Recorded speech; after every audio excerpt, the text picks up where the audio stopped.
आइए दोस्तों, आज हम लोग 15th फाइनेंस कमीशन से रिलेटेड सर्टेन एस्पेक्ट्स हैं उनकी चर्चा करते हैं। हाल फिलहाल में 15वें वित्त आयोग की चर्चा का विषय रहा है।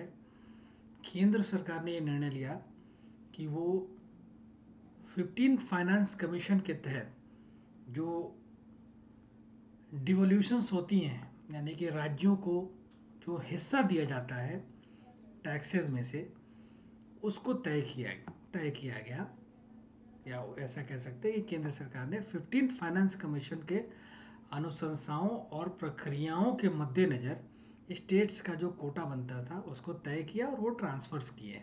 तो state shares in the devolution under 15th finance commission की वजह से 15th फाइनेंस कमीशन ये चर्चा में आया है। लेकिन जैसा कि हम लोग जानते हैं कि जो पंचवर्षीय योजनाएं होती हैं वो पंचवर्षीय वित्त आयोग होते हैं, वो 5 सालों के लिए होते हैं, इसलिए आने वाले 5 सालों तक इनकी लगातार चर्चा होती रहेगी। तो इनके जो अदर एस्पेक्ट्स हैं वो भी डिस्कस की जानी चाहिए। जो 15वें वित्त आयोग का अभी टेन्योर चल रहा है, उसकी जो रिपोर्ट थी उसकी टाइटल क्या थी, कब सबमिट किया गया, इससे रिलेटेड कुछ जानकारियाँ हैं वो समझेंगे। फिर इसका टर्म ऑफ रेफरेंस क्या था, यानी कि क्या काम दिया गया था 15वें वित्त आयोग को, किन किन मसलों पे अनुशंसा करने की बात एक्सपेक्ट की गई थी और इन्होंने क्या किया है।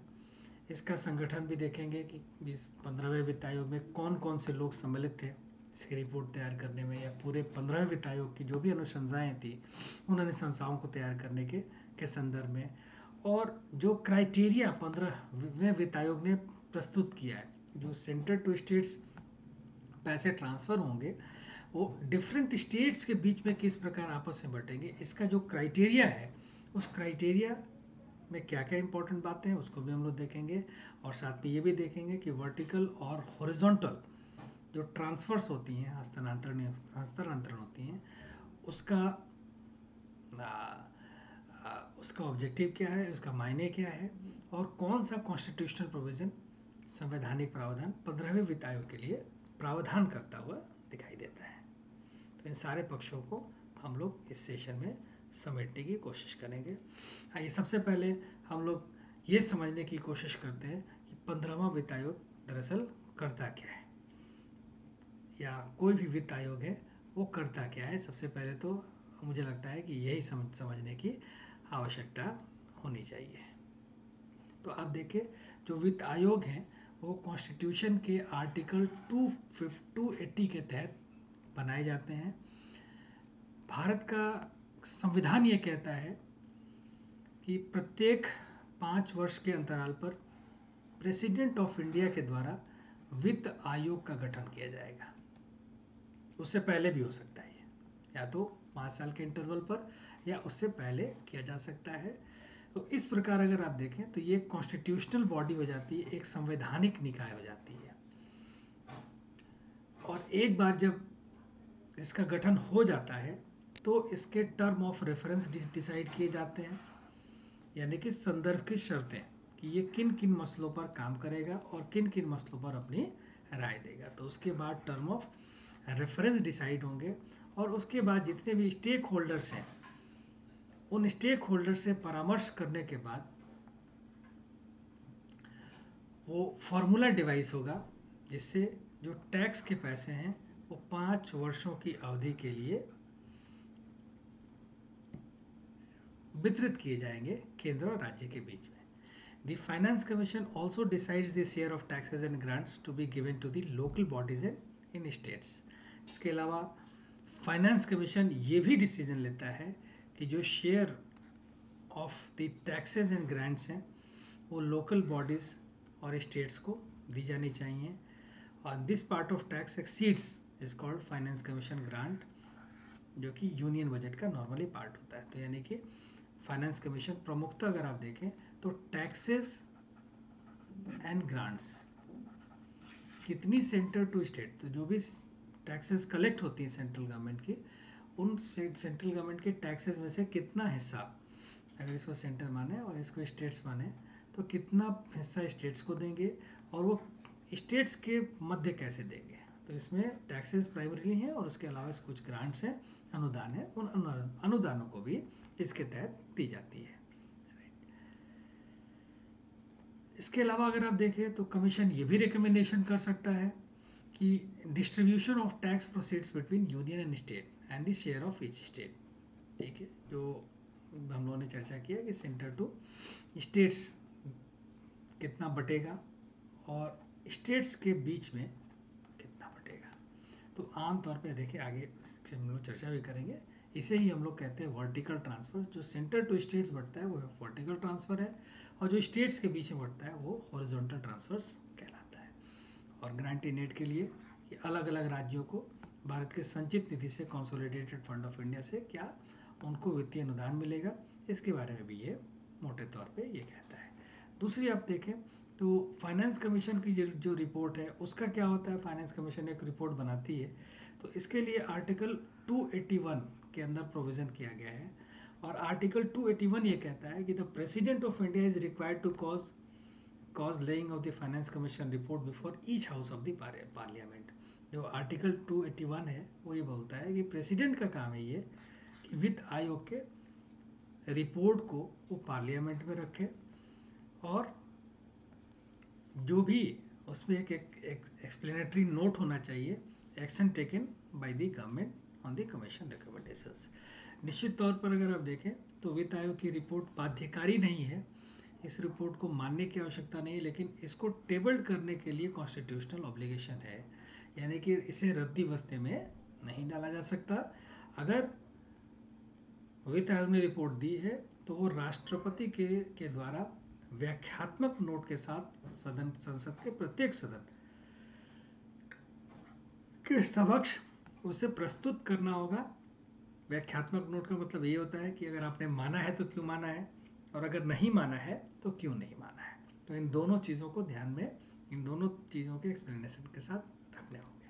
अब तक अगर देखें मेजर जो कमीशंस हैं उसमें 14वां वित्त आयोग 2013 में बना था, और इसके प्रेसिडेंट YV रेड्डी थे।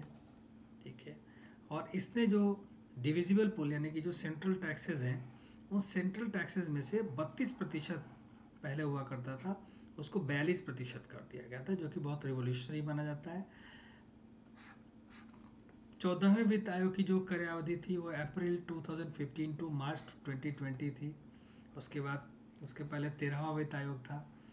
प्रेसिडेंट ने 2007 में डॉक्टर विजय केलकर के नेतृत्व में इसका गठन किया था, और यहाँ पे जो सेंट्रल टैक्सेस हैं उनके हिस्से को 32% कर दिया गया था, जिसमें 1.5% की बढ़ोतरी की गई थी, और 2010 से लेकर 2015 के बीच में 13वां वित्त आयोग लागू था, और उससे पहले 12वां वित्त आयोग लागू था, जिसकी स्थापना 2002 में की गई थी, और डॉक्टर C रंगराजन ये इसके अध्यक्ष थे, इसके चेयरमैन थे, और इसने 30.05% जो सेंटर का डिविजिबल पूल ऑफ टैक्सेस है उसमें से बांटा गया था।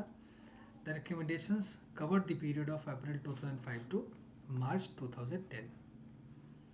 अप्रैल 2005 टू मार्च 2010 के लिए ये बनाई गई थी।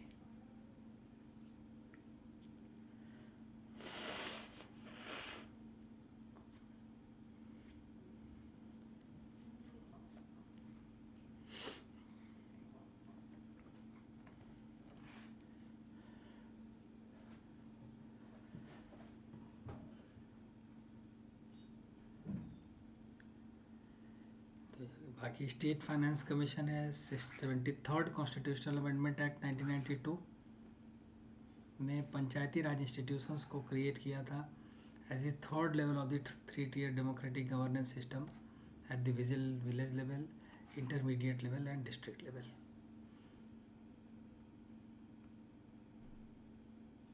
अब देखिए 15वें वित्त आयोग की अगर कंपोजिशन की बात की जाए तो 27 नवंबर 2017 को केंद्र सरकार ने इसका गठन किया था, और श्री NK सिंह को इसका अध्यक्ष बनाया था। इस तरीके से इसमें अगर जो सदस्यों को देखें तो अध्यक्ष NK सिंह, सचिव इसके अरविंद मेहता, पूर्णकालिक सदस्यों में शशिकांत दास जो वर्तमान में RBI के गवर्नर हैं अनूप सिंह थे। अंशकालिक सदस्यों में रमेश चंद, अशोक लहड़ी थे। RBI गवर्नर के तौर पर नियुक्ति होने के पश्चात दिसंबर 2018 में शशिकांत दास ने अपने पद से इस्तीफा दे दिया गया था और उनकी जगह अजय नारायण झा को फाइनेंस कमीशन का मेंबर बना दिया गया था। इसका जो कार्यकाल था वो शुरुआत में 1 अप्रैल 2020 से लेके आने वाले 5 सालों तक के लिए ये फाइनेंस कमीशन थी। इसका जो मुख्य उद्देश्य रखा गया था वो वित्तीय स्थिरता की रक्षा करना, सार्वजनिक खर्च की गुणवत्ता में सुधार करना और सहकारी संघवाद को मजबूत करना। यानी कि जो objective of the 15 finance commission था, फिजिकल स्टेबिलिटी को प्रोटेक्ट करना, quality of the public spending को इम्प्रूव करना और कोऑपरेटिव फेडरलिज्म, सहकारी संघवाद को मजबूत करने के उद्देश्य रखा गया था। Finance commission set up 6 member advisory council in May 2018 to advise and assist it on the matters related to its term of reference. अब आप देखें तो इसकी स्थापना के बाद इसके टर्म को, इसकी जो एक्सटेंशन थी वो, इसकी जो टर्म थी वो 30 अक्टूबर 2020 तक के लिए थी, लेकिन इसके टर्म को आगे एक्सटेंड किया गया क्योंकि इसने 2019 तक अपनी रिपोर्ट सबमिट करने का जो एक्सपेक्टेशन था उसको पूरा नहीं किया गया, तो इसके टेनियर को एक्सटेंड करके अक्टूबर 30, 2020 कर दिया गया था।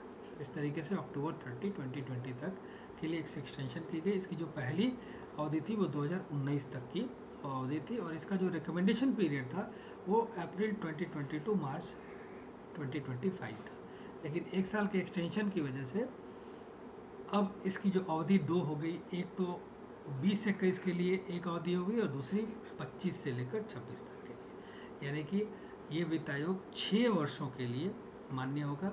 इसकी जो सिफारिशें हैं वो 2021 से लेकर 2026 तक के वर्ष में लागू होंगी, क्योंकि आम जो ट्रेंड है उस ट्रेंड से ये हटके है। जो implementation of the model code of conduct, इसका रीज़न था उस समय चुनाव आ गए थे महाराष्ट्र में, इस वजह से ये मोस्टली डेफर हुआ था, यही वजह मानी जाती है। तो इसने एक अंतरिम रिपोर्ट दिया था, वही 2020 से 21 में लागू होती है और कुल मिला के इस तरीके से।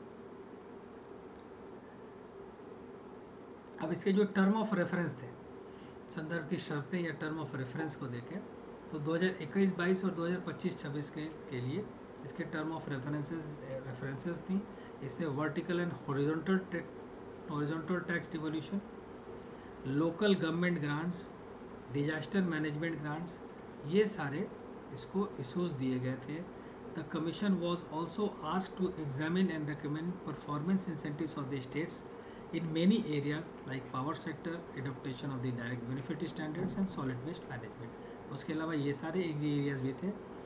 आजकल ये बहुत इंपॉर्टेंट भी हो रहा है। बिजली का क्षेत्र है, प्रत्यक्ष लाभ का क्षेत्र है, उसके लिए मानक अपनाने की बात है, ठोस अपशिष्ट प्रबंधन जैसी चीज़ें हैं। इन सब चीज़ों पे जांच करने और सिफारिश करने का काम दिया गया था।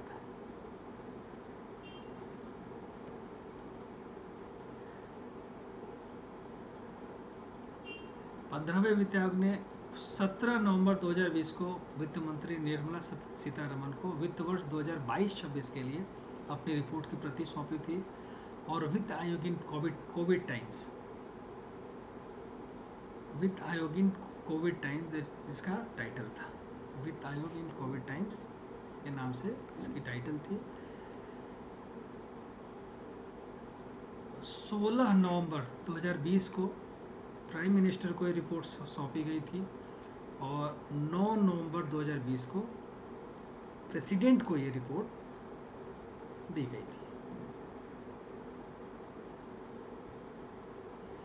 अब हम लोग बात करते हैं कि अभी जो लेटेस्ट जिसमें डिफरेंट स्टेट्स को जो डिवोल्यूशन के लाभ मिले हैं वो क्या क्या लाभ इन्हें मिले हैं, क्या क्या दिया गया। तो अभी हाल फिलहाल में जो चर्चा का विषय बना था वो सरकार ने 2 किस्तें जारी की राज्यों के लिए अंडर फाइनेंस कमीशन, और इसका जो कुल अमाउंट था वो 95,082 करोड़ रुपए का कुल हस्तांतरण के जो है वो इसके वो थे अमाउंट था। ये 2 किस्तें 47,541 करोड़ रुपए की सामान्य मासिक हस्तांतरण के विरुद्ध थी जो वित्त मंत्रालय के द्वारा राज्यों को दी गई थी।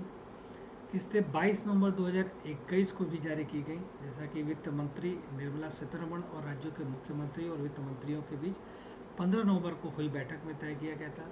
सभी 28 राज्यों में सबसे अधिक अगर जो अंतरण मिला है वो उत्तर प्रदेश को मिला है 17,000 करोड़ रुपए का। उसके बाद बिहार को मिला है दूसरे नंबर पे 9,500 करोड़ रुपए का। तीसरे नंबर पे मध्य प्रदेश को, चौथे नंबर पे पश्चिम बंगाल को और पाँचवें नंबर पे राजस्थान को। तो ये 5 टॉप स्टेट्स हैं जिनको ये जो 2 किस्तें जारी की गई हैं उन जारी किए गए किस्तों का सर्वाधिक अमाउंट मिला है। अब आप देखें तो इसमें 6 हिंदी बेल्ट को अगर देखें, 6 हिंदी बेल्ट स्टेट्स को,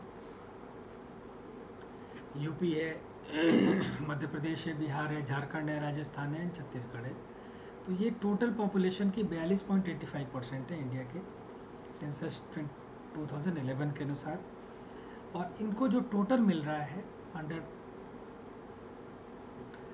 15 फाइनेंस कमीशन वो 48.57% पैसा मिल रहा है, यानी कि 42% आबादी को 48% पैसा 21 से 26 की अवधि के लिए मिल रहा है। जो 5 साउदर्न स्टेट्स हैं, तमिलनाडु, कर्नाटका, केरला, आंध्र प्रदेश और तेलंगाना, इनका 21% शेयर है और इनको 15.8% पैसा मिल रहा है, यानी कि इनको अपने आबादी से कम मिल रहा है।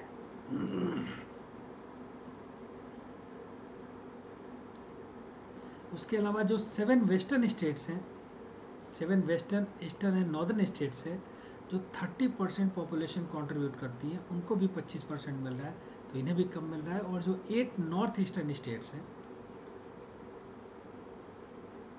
इसमें उत्तरांचल, हिमाचल प्रदेश, ये स्पेशल कैटेगरी वाले हैं, जम्मू कश्मीर है, अब कोई स्टेट नहीं रहा है, ये इनकी आबादी केवल 5.32% है, लेकिन इनको 10.48% का ट्रांसफ़र मिल रहा है। तो अगर आप देखें क्षेत्र वाइज और स्टेट वाइज, तो मोटे तौर पे आइडिया लग रहा है कि पॉपुलेशन वाइज कहाँ पे किस तरीके से फाइनेंस कमीशन के अंडर पैसे बांटे जा रहे हैं।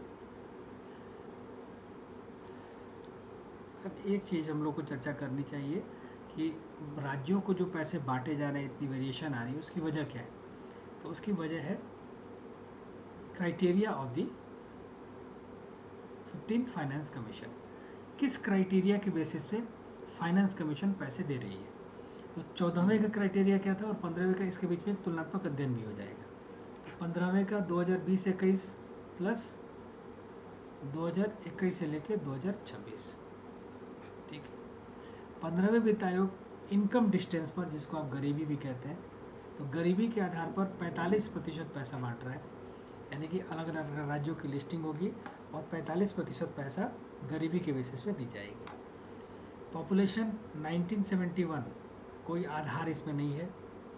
पॉपुलेशन 2011 के हिसाब से 15% पैसा, एरिया क्षेत्र के हिसाब से 15% पैसा। फॉरेस्ट कवर अब कोई क्राइटेरिया नहीं रहा है इसमें। फॉरेस्ट एंड इकोलॉजी एक नई कैटेगरी बनी है जो यहाँ नहीं थी, और इसके हिसाब से 10%। डेमोग्राफिक परफॉर्मेंस, जिसको हम जनसंख्या नियंत्रण भी कहते हैं सरल भाषा में, तो जनसंख्या नियंत्रण के लिए अगर देखें तो 12.5%, ये यहाँ भी नहीं थी, यहाँ नहीं थी, यहाँ नहीं थी। और टैक्स एफर्ट, जो कर प्रयास हैं, कर प्रयासों के लिए 2.5%। तो अब आप देखें तो ये मोटे तौर पे सबसे ज़्यादा पैसा गरीबी के बेसिस से बांटा जा रहा है। उसके बाद दूसरा सबसे ज़्यादा पैसा पॉपुलेशन 2011 और क्षेत्र के आधार पर बांटा जा रहा है, और तीसरा जो जनसंख्या कंट्रोल का मसला है उस पर बांटा जा रहा है। अब आप देखें कई नई चीज़ें इंक्लूड कर दी गई हैं क्राइटेरिया में। जैसे 3 चीज़ें पहले के क्राइटेरिया में सम्मिलित नहीं थी, यहाँ पे ये एब्सेंट है। Forest cover and ecology, demographic performance and tax efforts. Forest cover, forest and ecology, demographic performance and tax efforts, ये 3 ऐसी चीज़ें हैं जो यहाँ पे नहीं थी, और ये तीनों यहाँ पे ऐड हो गई हैं, और इनको 25% वेटेज दिया गया टोटल अगर इसको देखें तो। उसके अलावा आप देखें तो एक वो क्राइटेरिया है जो कि 14वें में था लेकिन 15वें में एब्सेंट है, वो है पॉपुलेशन 1971। तो 15वें वित्त आयोग ने पॉपुलेशन 1971 को डिस्कार्ड कर दिया है।